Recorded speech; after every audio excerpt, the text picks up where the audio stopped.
This episode of Sundays with Cate is sponsored by Masami, a premium hair care line with a Japanese ocean botanical called Mikabo. Masami was created to give your hair the ultimate in botanical hydration. Your hair will feel more manageable, softer, shinier, and overall healthier after just one use. Masami is gender neutral with light, fresh scent. Available as shampoo, conditioner, styling cream, and shine serum. All designed to be lightweight, non-greasy, with good ingredients, vegan, and cruelty-free. Find us at lovemasami.com. LOVEMASAMI.com. What do you do on Sundays? We talk about Cate Blanchett, the acting, the costumes, the awards, but mostly the Blanchett of it all. Oh, I'm not acting. You think this is a love affair? I saw you, Erica. Meeting in the middle. This is Sundays with Cate, and I'm your host, Murtada El Fadl. Welcome to a new episode of Sundays with Cate. This is Murtada El Fadl, and this is our podcast series about the films of Cate Blanchett. And we have a couple of films for you today, but before we get into those, let me welcome my guest, Shelley Farmer. Hi, Shelley. Hello. Before we start talking about Cate, tell our listeners a little bit about you. Hi, I'm Shelley Farmer. I am a writer for places like Paper Magazine, Slate, Roger Ebert, and I'm also the film publicist at the Brooklyn Academy of Music. So we are talking about the episode of Documentary Now, Waiting for the Artist, which starred Cate and was released earlier this year. Later in the program, we'll also talk about Manifesto, the artistic project that she did with Julian Rosenfeld a couple of years ago that started an installation and became a movie. But let's start with Waiting for the Artist, which is an episode of the third season of Documentary Now. It is, as all of Documentary Now episodes are, a spoof of a documentary film. This time it's the Marina Abramovich film, The Artist is Present, which is a 2012 documentary chronicling Abramovich's exhibit and retrospective of the same title that ran at the Museum of Modern Art in New York in 2010. But let's talk Documentary Now. Shelley, you loved this show, right? I love this show. I cannot believe that this show exists. It is so specific and so niche, and it's so completely thorough that it can't be cheap to make, and it's also made by some very high-profile comedians who are surely very busy, and yet somehow this show, I guess, was like willed into existence by a bunch of film nerds who knew that they needed this in their lives. It is so funny. I haven't watched a lot of episodes. Like, my first introduction to it was this episode, and then I went back and watched a few. It is so much fun.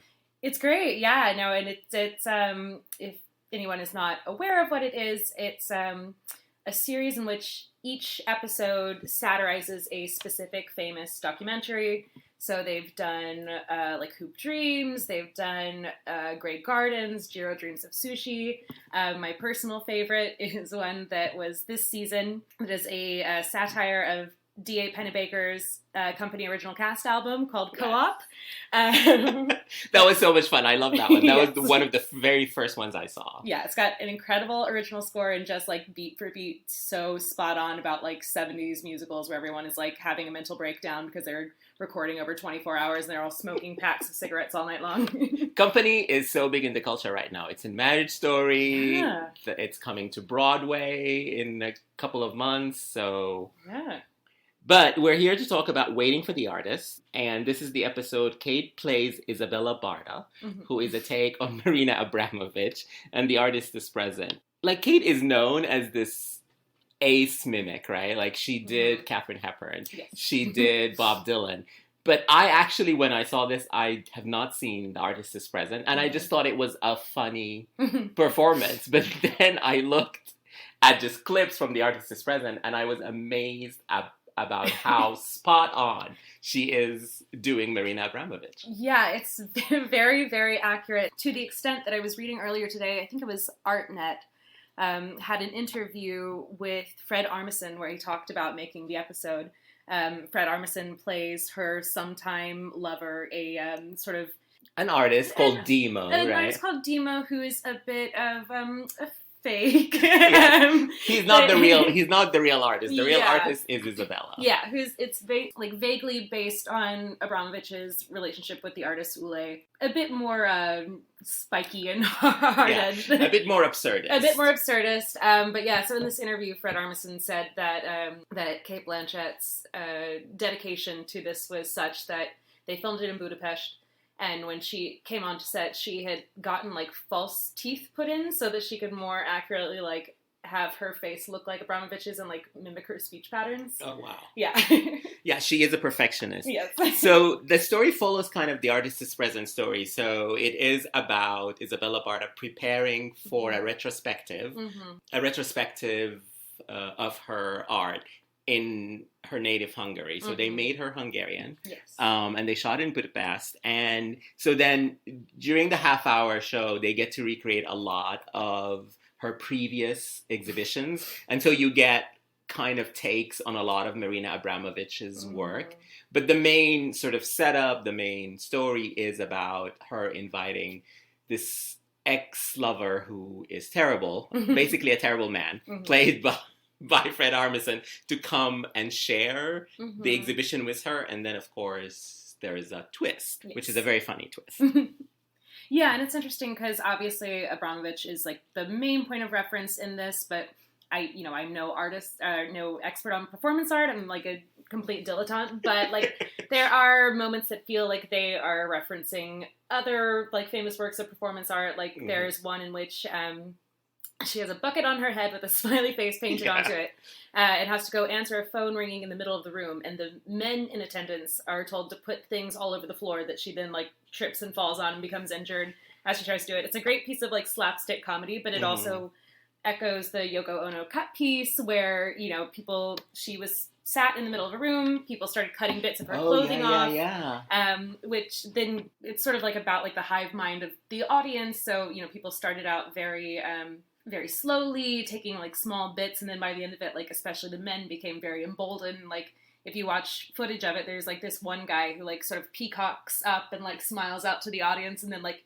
starts cutting her top off and, like, cuts her bra straps. So that she has to, like, cover her breasts. Oh, how awful. Yeah. But yeah, so the episode is also, like, super attuned to the sexism in the arts world. Yeah. We'll say it's not subtext, it's actually the text of it, is how basically Isabella is an artist who works for her art and is brilliant, but Demo doesn't do anything. Yeah, and then like the charlatan who's sort of like a parasite on her work. Like, they have one piece that is literally just like a recreation of her own work. Yeah. When he's asked about it in an interview, he's like, well, when she did it was one man, and when I did it, it's a two people. So he's stealing from her, he's stealing her thunder and getting all the credit. Like, even like there's a funny little bit where they do this performance piece where she goes up the stairs and he's going down the stairs, even though going down the stairs is so much easier. He still takes the elevator and then starts talking to people. Yeah. And they're both wearing ski boots, as they yeah. And so, and even that, he messes it up and doesn't do his job, which makes it very, very funny. And Cate and Fred Armisen play off of each other very well. And it's funny that, are we allowed to do spoilers? No, sure. It's on Netflix. Everybody can see it. It's 27 minutes. Just, you can stop right now, go watch it, come back and listen. But yeah, so the sort of, like, whole thrust of the narrative in this is that he is this sort of, like, freeloader, fake artist. It feels very of the moment, considering the Art Basel banana incident, in which, an artist, like, taped bananas to the wall that were selling for, like, $120,000, that was then eaten by another artist. But yeah, so, like, a recurring thing is that Demo, this other artist, is like, I put on a show and my point is to not do any work. I go to the corner store the day before and I buy a bunch of crap. So you see her, like, sort of abjection throughout it as he, like, constantly uses her and gets acclaim for, like, doing no work while she pours her entire self into this. But the sort of twist at the end is that, like, he gets his comeuppance and then she tells the audience that, like, she was never really the victim in any of the scenarios, that because she's a woman in art, it's assumed that she must be a victim, but she actually was, had control of everything the entire time because she's an artist. Yeah. Which I think also opens some interesting questions, because it's sort of like maybe straightforward reading of it is this sort of like feminist, like, you know, girl power thing of like, Yeah. she actually outsmarted them all. Yeah. But I think it also opens some difficult questions about artists of like authenticity and, you know, life versus art, and like making your art out of your life. And does art lose its value if it lacks that authenticity, which I think really connects to Manifesto in an interesting way. Yeah. Yeah. There are a lot of questions because both these artists, even though this is an absurdist half-hour comedy, like the characters, both of them use their life as their art. Everything they do it's performance art, but it's also using not just their life, but also their relationship with each other. And again, they use it for their art. They use their art against each other. So it's, to your point, it's really interesting. Yeah, it's a sort of like mutually parasitic relationship, even if like the Demo character maybe isn't aware of just how much she's using him as well. Yeah. But yeah, I mean, it feels very cheesy to keep referring to Sondheim, but, you know, thinking of... We can. Yes. He is part of the Documentary Now family, exactly. right? They did an episode about company. He's in the zeitgeist. But yeah, but it makes me think of like the song Finishing the Hat, and like that idea that like everything in your life is like simply grist for your art, and like is that like ultimately a sort of cruel way to live or an inauthentic way to live if like everything you do is mediated through this idea of using it to create art. But yeah, so I think that, I don't know if they maybe intended it as a more sort of straightforward, like, she wins moment, but I also found it, like, kind of troubling as well. Yeah, and that's what makes, like, this is, you know, a TV show, a half-hour comedy TV show, but to just all these things that you brought up, it's so much deeper than that. Yeah. It's very smartly written. Yeah. And would you say, if we just go a little bit away from this episode, would you say that all the episodes are this way? Since I think you've watched them all, right? I haven't watched them all. I think that this one more so than a lot of the other ones. And I think because it's so dependent on what film it's parodying. And maybe this one brought these things. Yeah, I think that this one inevitably raises those questions just like by virtue of the sort of art that like Abramovich does and like the sort of movie that the artist is present is. And I also would like to think that, you know, the people behind the series were just, when they got an actor of Cate Blanchett's caliber, maybe they raised their game a little bit more. Yeah, I think so. Yeah, because, this is like super detailed. Like, I mean, if you look at something like... They're like Jiro Dreams of Sushi parody. I think it's called like Juan Loves Chicken or something. That it's a lot more sort of like straightforward, funny, heartwarming family story. It doesn't have necessarily all these like layers about like authenticity and representation. Yeah.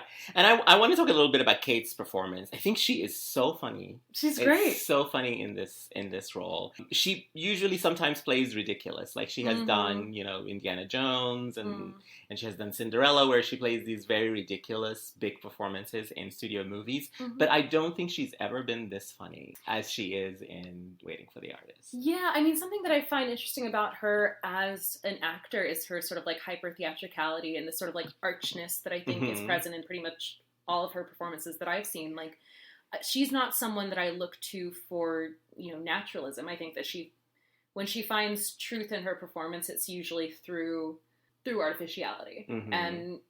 But I mean, that being said, this performance has a lot of affect to it. Like, she's got the fake teeth, she's got like the accent, she does like Marina Abramovich's laugh, like you brought earlier, where she's like, I know. That was so funny, that scene where she's like, I'm feeling it in my uterus, and then she does the laugh, and I thought that was just something she did. But then when I saw Abramovich, she does that. Yeah, it's perfect. But that being said, it's like there are all these elements of artificiality to it. Yeah. But it's such a like full-bodied performance. Like you see her doing these like art pieces within the film. Like they have all these, you know, quote unquote like archival performances on film.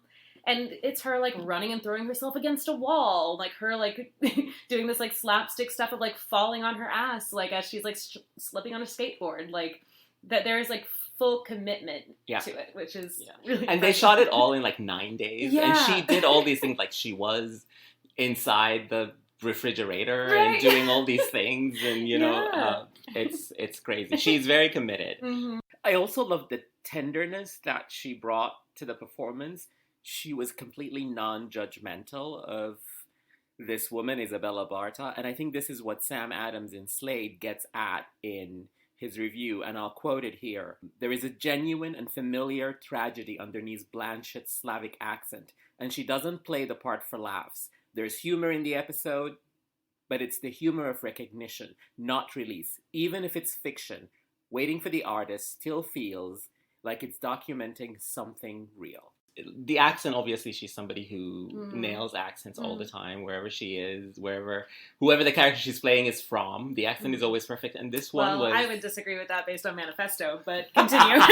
Well, we'll get to Manifesto, but like I was thinking of like doing Katharine Hepburn or doing The Gift, or when she does The Missing, or all these other her perfect sort of New York Upper East Side accent is in Blue Jasmine, and this is another one. She got Marina Abramovich. The cadences, the accent, the way she talks. I just love, like, I can hear it in my head right now when she's like, it's supposed to be radical, and I can't do the accent. Sure.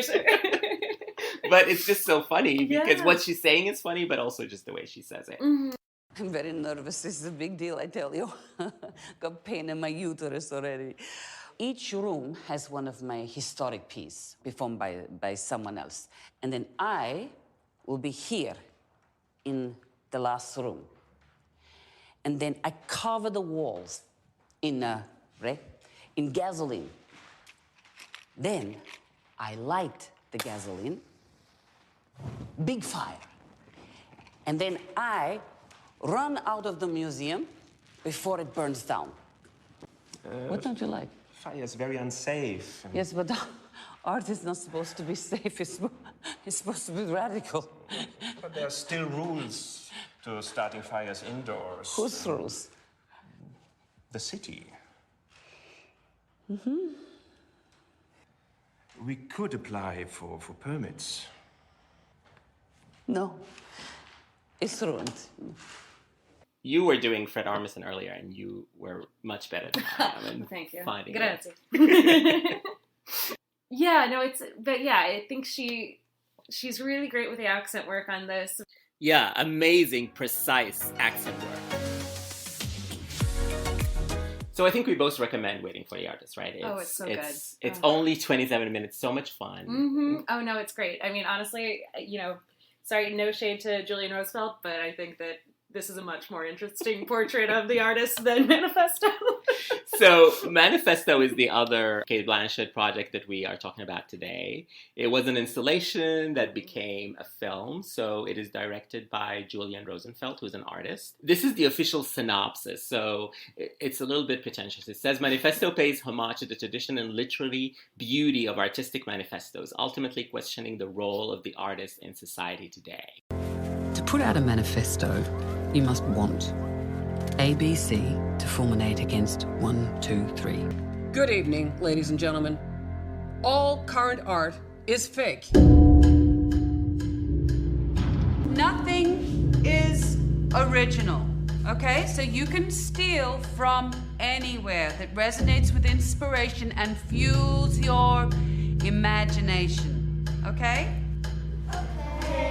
So it's basically 12 artistic manifestos, all of them delivered by Cate, wearing 13 different characters. So she plays 13 different characters. And when you say plays, they're not full characters. Sure. There is just, it's the makeup, the hair, the way she looks. The costumes are different from scene to scene. There is one of them where there's actually two of her, so she plays off herself. But they're not full characters because they don't have a story. All they do is either they deliver the manifesto straight to the camera, or the manifesto is sort of read in the voice of the character while they shoot. But it is sort of virtuoso. I think one of the MVPs of this is definitely the makeup and hair designer, because she plays a homeless older man. She plays British punk rocker. She plays, I think, an Eastern European, maybe a choreographer, a very angry woman at a funeral. So these are just, so there's 13 of them, but these are just some of them. This was an installation first, and then it became a movie. And I think they made it a movie because they wanted to pay for the installation. I saw the installation at the Armory in New York, and I have to say the installation was better than the movie. What do you think, Shelley? I did not see the installation. I'm sort of torn on the film. I think that there are parts that are very interesting. I think that as a showcase for her technical ability as an actor, it's very impressive. Like you said, she's not really playing sort of like layered characters. She's playing these sort of like broad archetypes, and I think it was like surely a fun exercise for her to like put on these different wigs and try out different accents. And to do it all in 9 days or 7 days, something ridiculous crazy, like that. Yeah, and it was clearly, it's funny that you mentioned that they did the film to get the budget basically for the gallery, because it looks incredibly expensive. But yeah, I don't know. I find something I'm still sort of sorting through my thoughts on this, but I find something vaguely suspect about the premise. It's like we were talking earlier about like when this movie came out and when the Documentary Now episode came out. Yeah. We were a little bit unsure on like when the movie itself actually came out, but the gallery at least was in 2015. Yes. And it feels very much of that time. It feels very sort of pre-Trump in that it's this sort of like self-reflective, metatextual art for art's sake piece. A bit navel-gazing, right? It's a bit navel-gazing, but more than that, I think it's interesting that it's taking these different artistic manifestos that, generally speaking, something like this where people set down these sort of like rigorous rules for like art and meaning and like ways in which we should pursue truth, they often come out of times of like tumult or, you know, particularly like political suffering. And it's, the piece has a sort of like kind of like flip attitude towards them. Like the way that they're contextualized is oftentimes like almost condescending. Is there one in particular you're thinking of? Well, this one I don't mind so much because it doesn't feel like it was coming out of such like a sort of like fraught political moment. But the scene where she's playing the school teacher reciting the Dogma 95 manifesto is a real fuck you to the Dogma movement, because she's literally playing a school teacher to small children, reciting this manifesto and then going amongst the students, like she's giving it to them as an assignment. And going amongst them as they're like writing on their papers and going like, oh no, we only use natural light. No, we don't use genre. Like, it's especially coming at, like, almost the very end of this project that is, like, pure artifice and is, like, so, like, antithetical to everything Dogma 95 was advocating for, which, like, I'm not, you know, the biggest fan of, like, the Dogma 95 films, but it's, like, it was actually kind of funny in the way that it was, like, they were definitely commenting on Yeah. Dogma 95, because to your point, everything about this is not Dogma 95. They spent most of, I think, the time in creating these fake characters by wigs and makeup and costumes and everything, and her playing all the parts, which is fake too. It's total antithesis to Dogma 95. Yes, and then it's like Dogma 95 will make a scene with kids. Like the fact that she's literally speaking to children in this didactic way. It's like, okay, we get it. You think that like Dogma 95 is simplistic and like juvenile, but even like the Dada segment where she's literally delivering at a funeral as she's like, death to culture. It's like a bit on the nose. But it is interesting, like, you know, something like Dada that was coming out of like a very tumultuous period. Or it's even just like the idea of stacking these manifestos side by side, not creating any sort of like qualitative difference between them necessarily. Oftentimes the words are obscured by the sound design. It felt as though the film didn't take any of them seriously. Which is fine if that's his project, but it's also like that feels weird in 2019 in a time in which like I think a lot of artists we're all currently trying to figure out like how does art respond to crisis, and to see something that is so flippant about the idea that like art could have any sort of impact on that is interesting. It I don't even think it works as a movie. So having seen the installation was interesting in that you basically had to go around on your own time. And, you know, there were 12 installations and it is the same segments that are in the movie they played. And then there is a point when they're all timed together. And there is a point which is the last bit in the movie where all 12 installations come together. And wherever you are in the exhibition,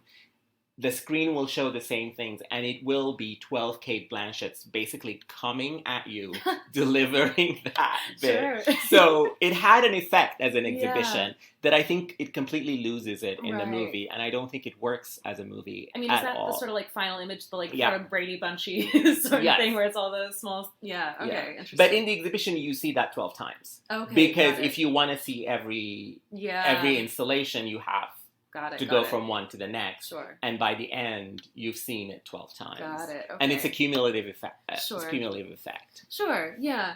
I think it's an interesting exercise. I do think that Rosenfeld a little bit is like hedging his bets.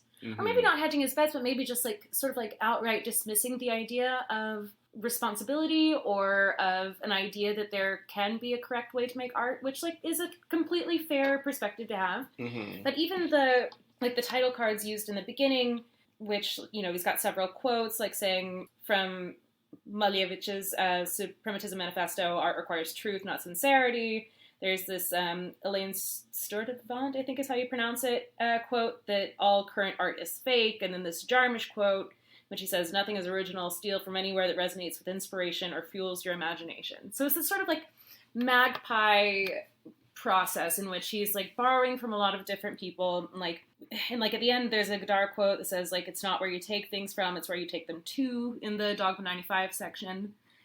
So it's this sort of like magpie mishmash that ultimately like signals to me that he as an artist doesn't really have any sort of code, which is, I mean, that in itself, I guess, is a stance, but it seems weird in the context of all of these like pretty like rigorous ideas of like what art is. Yeah, I didn't get, either from the installation or from the movie, what the artist's point of view in this is. All I got is that they delivered these manifestos. There was definitely work and meticulous work in filming it and in the installation itself and in the performance.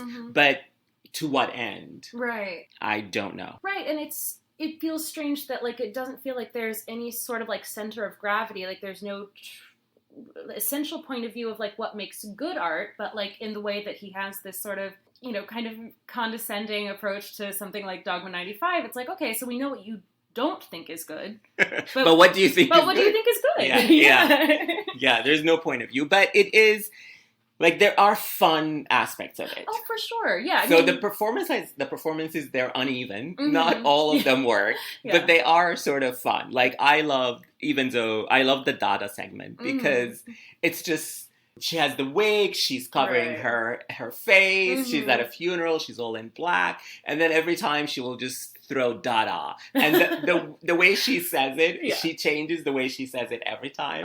And it's just, as a performance piece, it's fun to watch. Dada, Dada, Dada, Dada, Dada, Dada, Dada. Some of the other things I really enjoyed in this movie is that she makes a little doll of herself. That was fun to look at. She pays homage to Norma Desmond with her headscarf when she's playing the choreographer.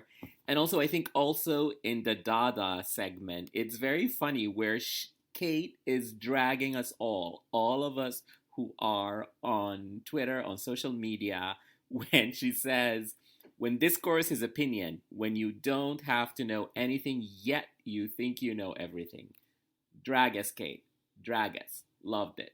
Yeah, definitely. Yeah, like as an exercise for Cate Blanchett, I think it's a really good time. But yeah, I just have been, and like, you know, maybe I need to see it again, maybe need a bit more distance, but I just truly couldn't dig down to like what's it all about, Alfie, you know? Yeah. I mean, I sort of get, I guess, conceptually this idea that like he is synthesizing all of these different artistic points of view and he's having this one artist deliver them all with sort of like the implication that like every artist contains like the entire history of art within them and contains all these multitudes. But I don't know, it just felt like a bit of a cop-out to me.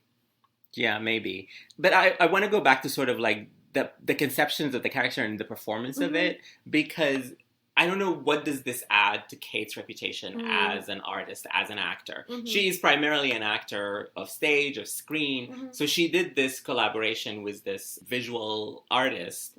And because she is this world-renowned actor, then it became a movie. Mm-hmm. But sort of like, what does it do to her reputation, or what does it add or subtract? Like, I think, for instance, if you compare it to Documentary Now, that is such a fun performance in a TV show. People can just enjoy it. It just shows that she can be more fun than she is maybe sometimes. The roles that are given to her in movies afford her. But this one is, to me, is a little strange, is that it shows her versatility as an actor, playing 13 characters in 94 minutes and shooting them in 7 days. So hooray, that's definitely something, you know, it's an accomplishment. But I don't know if it adds anything to her reputation as an artist. I would say, from my point of view, I mean, my favorite performance that I have seen her do is when she did Uncle Vanya with the Sydney Theatre Company that came to City Center.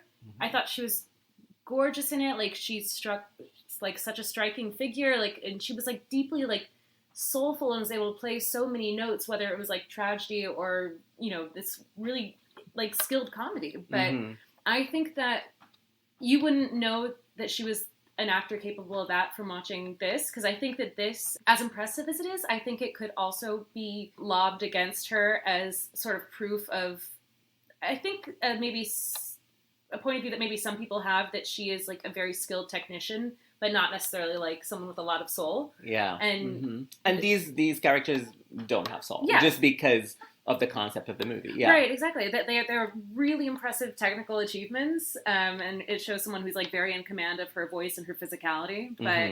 But you wouldn't know that there's like maybe greater depth to her from this. But yeah, so I think it maybe like typifies like a certain type of Blanchett role that is maybe not like the most impressive part of her. You know? Yeah, I love this sort of, I was reading reviews about Manifesto, so there's this quote from David Fear in Rolling Stone who says, there is a story about a turn-of-a-century theater queen, Sarah Bernhardt, reading the phone book so emotionally that the audience was left weeping. That's what Blanchett is doing here. She adds a human element. She can turn anything into art, even artistic navel-gazing.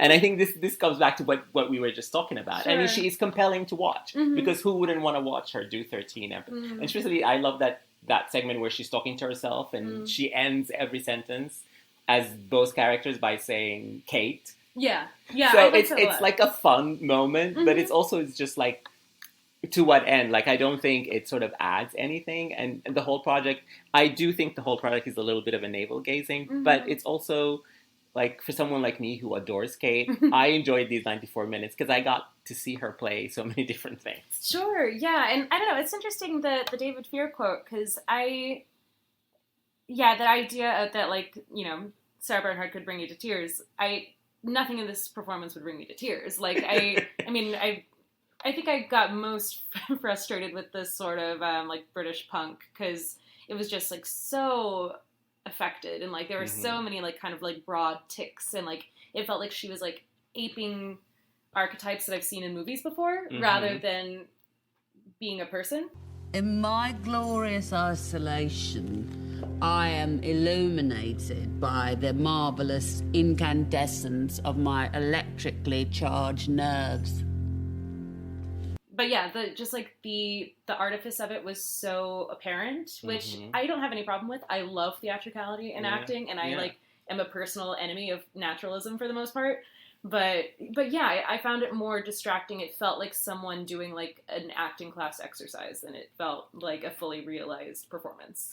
And maybe she and Rosenfeld had fun doing it, coming up with the concept. I mean, it says in the notes that when I was doing research, that he sort of thought of the concept when he saw I'm Not There and saw what she was doing as Bob Dylan. And so he came up with this concept inspired by that. So I definitely think they probably had fun together, working on it and collaborating. And I think the installation works better because there is just effect in the installation that you don't get from sitting in a movie theater or sitting at home watching this. So maybe, I don't know. I don't think this should have been a movie, but I'm happy that it's a movie because I can just, if I want to watch Cate Blanchett say Dada for 10 minutes, I can just put it on. Yeah, it's definitely got like a lot of like sort of like small pleasures in it. Though it is funny saying that it seems like they had fun on it. That's kind of like when you come out of a play and you're like, the set was gorgeous. Yes.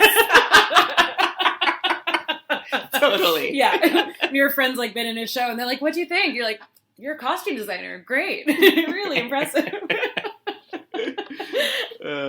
You guys seem to be having a lot of fun up there. Yeah. I think they did. And I mean, I think also adding to the fun, not only was it Cate and Julian Rosenfeld, but also her husband and children appear in one of these segments. Yeah. And it's funny to see them sort of like acting with her because they're probably just thinking, oh, we have to deal with one of Mom's artistic projects.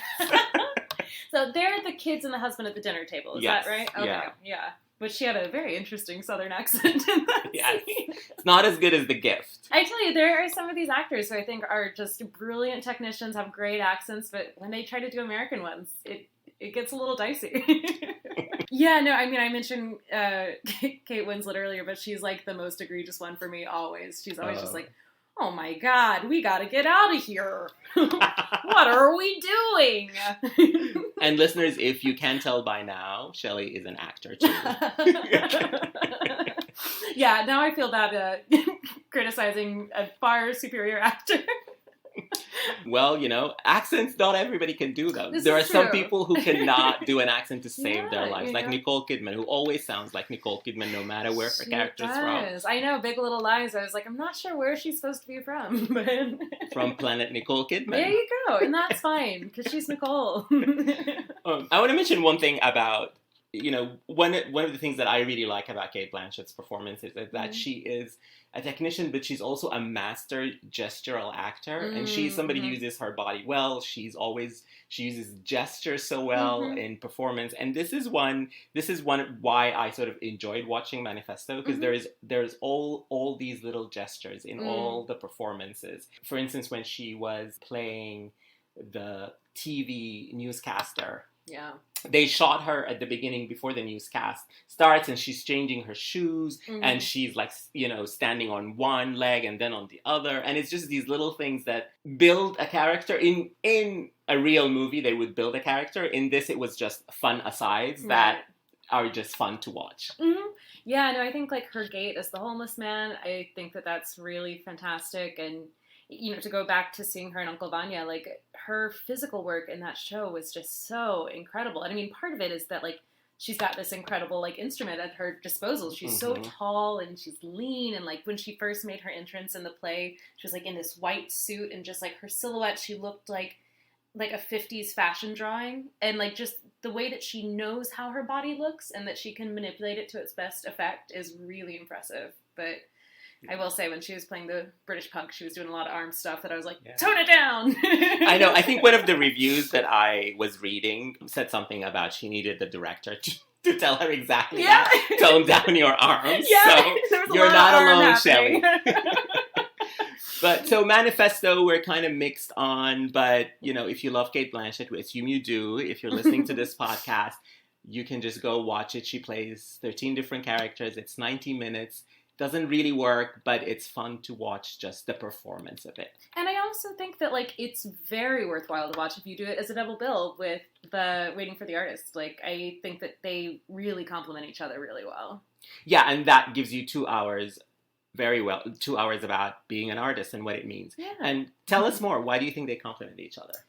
I think that they're very interesting for the moments in which they're occurring. I think that this sort of, like, you know, obviously there were plenty of things for people to be angry about as artists prior to the Trump era. But I feel like it wasn't so much just like in the air of like the cultural consciousness of like having a sense of responsibility in art. So this happening in 2015, it feels like a bit more normalized. That would be this sort of like internal looking like art for art's sake sort of project. Whereas like, you know, Documentary Now episode is obviously like a half hour of silly comedy, but also the fact that like it made a point of really addressing like gender imbalance in the art world, that it feels like it's taking seriously the idea that it needs to have something to say. Yeah, and I think just like seeing the way that she approaches performance in each one, the ways in which like a lot of the characters in Manifesto sort of feel like sketches, which I think makes sense considering like the time restraints and the fact that they are such short performances. Whereas, like, she dug so deep on, you know, this half-hour TV show. Yeah, that's the biggest surprise to me. Yeah. Is, like, this is, like, it seems like such a great concept for a performance. Like she really did her homework, got everything that and she had an idea about Marina Abramovich. She had an idea about her art. She had an idea about how to perform it. Like it's so well modulated for just, you know, how short it is and what it is. Yeah, and I think also the fact that Manifesto is sort of straightforward gallery art that sometimes feels like a parody of gallery art. Yeah. Whereas the Documentary Now episode is a parody of performance art that honestly sometimes hits on some like pretty conceptually like kind of moving pieces. Like even if they're sort of ridiculous in their execution, like her with the bucket on her head. Like it's a silly piece, but it's also one that sad. It's sad, and you could see it happening in a gallery context and be like, actually that's pretty lovely. that part of it was very sad to me. I'm like, wow, like, you know, somebody did go through this, and it was hurtful, right? Yeah. So yeah, Documentary Now, that episode is so brilliant. Yes.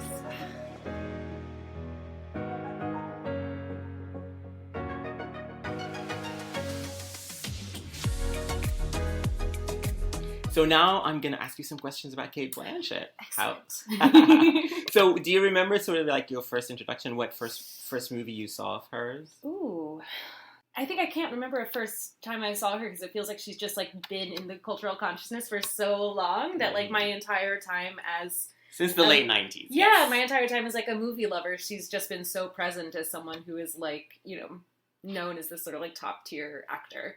But yeah, I mean, I think that my sort of generalized impression of her is I often think of her and Tilda Swinton sort of in parallel because they're sort of similar looking. They're both these sort of like, you know, theater trained actors who are sort of like affected, but, you know, are really fascinating to watch. But it's been interesting to see like how their careers differ because I feel like Tilda Swinton tends to go for like completely batshit projects and then like she's someone that you can like trace from her time with like Derek Jarman, and then Cate works in like a sort of more mainstream way but brings this sort of like artistic integrity to these kind of mainstream films. She does work with the biggest directors like Scorsese, Fincher, right. But yeah, no, it's she's interesting. She feels like someone who can bring a bit of like sparkle and integrity and strangeness to more mainstream work. Is there a performance of hers or a movie of hers that only you like? Only I like. Or something that some performance that people don't talk about when they talk about Cate Blanchett. I mean, I hate to keep going back to that Uncle Vanya performance, but honestly, it was huge for me. It was like a really, really big deal. It was her and Richard Roxburgh, and like it's one of the best theater performances I've ever seen. The two of them together were electric. Have you seen her Streetcar? I haven't. No. Oh, God, she was amazing in that. I think that's one of the best theater experiences I've ever had. Yeah. Oh, I can imagine. But you also love Oscar and Lucinda, right? I do really love Oscar and Lucinda because I was a big fan of the book. And, you know, Gillian Armstrong is, of course, incredible. Yeah, and I think that she's, like, really luminous in the role because in the book, I think that Lucinda's described as, like, a bit more of an oddball, someone that, like, a Tilda Swinton would maybe play. Yeah. But I like that she, especially because, like, Ralph Fiennes is doing a lot in the movie. That he's being the oddball, yeah, he's being the oddball. And so that she's, like, sort of grounded and that, you know, she's so young in it and she feels so, like, fresh and, like, bursting with energy and, like, I think we now think of her as sort of this, like, not necessarily like a grande dame of the arts or whatever, but yeah, just to see her at that, like, early stage in her career, and it feels different than what she does now. Yeah, it's really exciting. And, I mean, also, you know, I was not a very good film, but Ocean's 8, she's great. Yeah. She and Sandra Bullock have, like, amazing chemistry together, and, like, just to see her do something so, like, smooth and, like, sexy and tough, like, it's really cool. I think her character in Ocean's 8 is maybe the closest to her real life persona. I think so, yeah. And it's fun. It's almost Christmas, so it's Carol time. Carol Mass. Yes. So I'm assuming you love Carol. I love Carol. The year that I came out, I threw a Carol Through Christmas party. I made everybody come dressed up in, like, 50s outfits. I made the, like, spinach and eggs. I love Carol. So tell us something from Carol, a scene, a moment, anything that you particularly like about Carol. Oh gosh, it's so hard. There's so much that's so great about it. I mean, the scene where Rooney Mara first comes over to her house is, oh god, just so lovely. Just, yeah, I feel like a lot of queer film lovers, like especially queer women, were always like asking for like something that's not just a period piece where people like steal glances, which I get, but just like the specificity and the delicacy of the ways in which like every minor touch that they share feels so freighted with meaning is just lovely. And the fact that they get a happy ending, that it doesn't have to be like the lesbians die, it's such a beautiful ending. But I just love what you said, that everything they do has meaning. And that's just, I think that's, a lot of people say nothing happens in this movie, and I'm like, well, maybe you weren't paying attention, because every minute so many things Did you happen. see when she put her hands on her shoulders? Did you see that look? Yes. Love a glove lunch. Yeah. Carol is amazing. Best. So would you say that Rooney Mara is your favorite Blanchett scene partner? Or do you have somebody else in mind? Oh, God, it's so hard.